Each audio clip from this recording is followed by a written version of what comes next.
Саламатсыздарбы, урматтуу Next TV телеканалынын Facebook баракчасындагы көрөрмандары. Next TV кайрадан түз эфирде. Бүгүн саясатчы Садыр Жапаровдун соттук иши жогорку сотто каралганы жатат. Мындан улам Садыр Жапаровдун тарапташтары ар бир региондон келишип, өзүнүн угузуп, бул жерде тынчтык митингге чыгышкан. Анда эмесе биз менен болуңуздар, кандай талаптарды коюп жатат жана кандай үндөр менен чыгышкандыгын түз эфирде алып берүүгө даярбыз.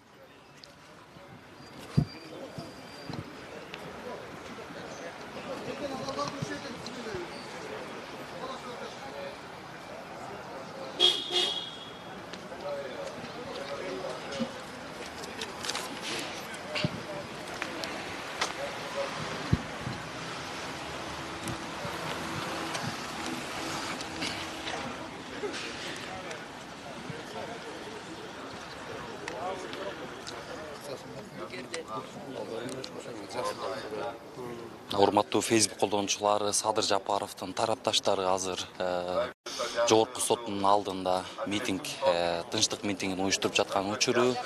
Бул жерге тарапташтары ар кандай плакаттар менен чыгышкан.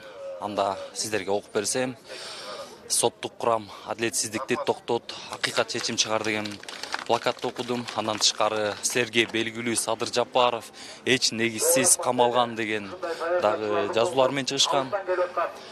Рахмат деп, эки сөздү Москвадан келген эжекебизге берели. Мына өзүңүздөр уккандай Садыр Жапаровдун тарапташтары катары Москва шаарынан дагы келген жарандарды көрүүдөбүз. İnsanımızı saqlap alaylı, korgop alaylı. Sottorдон улуу урматтуу президентибиз Сооронбай Жээнбековдон сурап кетемин. Туура чечим чыгарып, акыйкаттык менен чечим чыгарып, бүгүнкү күнү элдик лидер, улуу инсаныбыз, патриот, эл үчүн күйүп жанган, өз өмүрүн дагы тобокелге салган Садыр Жапаровду сот залынан бошотуп беришин сурап кетебиз.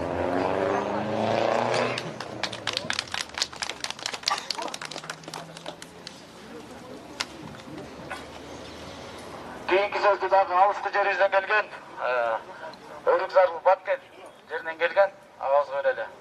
Мына белгилей кетейин, урматтуу Facebook колдонуучулары, бул жерде Садыр Жапаровдун тарапташтары катары ар бир региондон, тагыраагы 7 областтан келип катышып жаткан учурлу. Кыргыз элине бөөктөрүн ойлосо, интернетке жазылып атат өткөндөгү туура эмес чечим чыгарган соттордун балдары, неберелери көчөдө окушка барганда жүрө албай калыптыр. Сен энең андай кылды, сен атаң мындай кылды. Ошондой болбош үчүн азыр бул соттордогу ойлонуп, жакшы чечим чыгарса, биздин Кыргызстан азыр эң бир көйгөйлүү маселе Кыргызстанда карзы болуп атат. Карзды ким төлөйт? Качан төлөйт? Бирөө жазады Атамбаев төлөйт, Темир Сарыев төлөйт деп атат. Бул карз карапайым Кыргыз элинин мойнуна бөлүнгөн бул.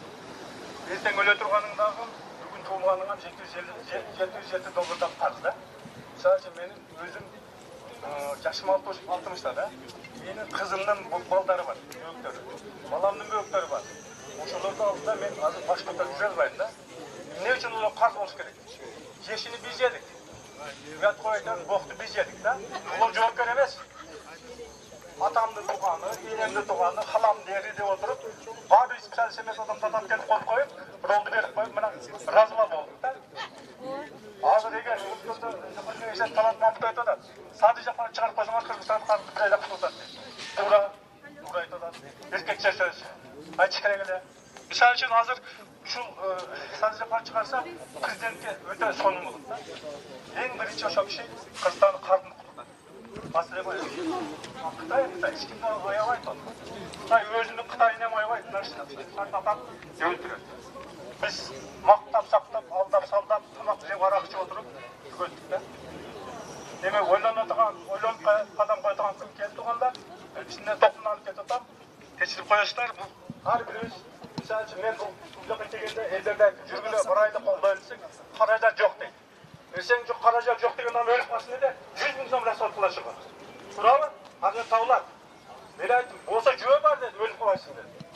Биз бөөктөр жок атабыз, ар кимдин өзүнүн бөөкүн өзү кылган жок бул жерде. Ошол маселени ойлошуп керек. Бирөөгө дегенде жок деп өзүңө дегенде табылат. Эмне үчүн? Ошо бирөө баарыбыз бириксек, пешманча бириксе гана биришет. Ошо бирикпесе бүтпөйт эч качан. Алла бекерге адамга пешман жаткан эмес. Ошону ойлонушубуз керек. Рахмат.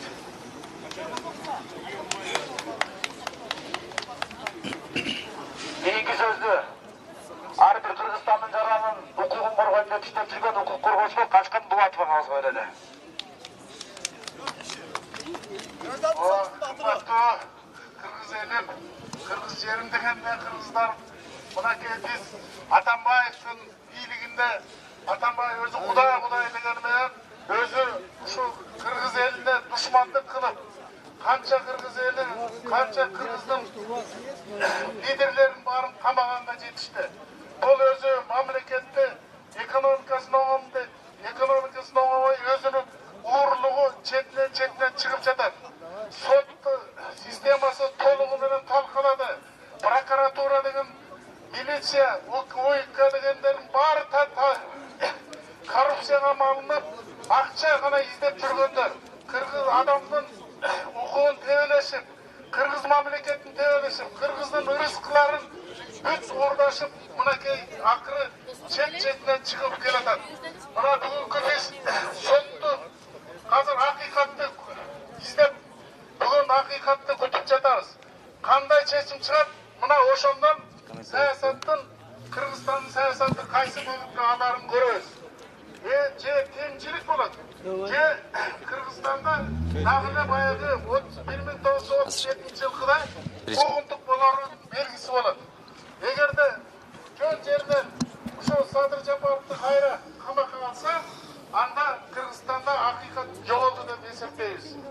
Биз азыр чындыкты Урматтуу Facebook колдонуучулары, азыр кайрадан белгилеп өтөйүн. Бүгүн саясатчы Садыр Жапаровдун соттук иши жогорку сотто каралары күтүлүп турат.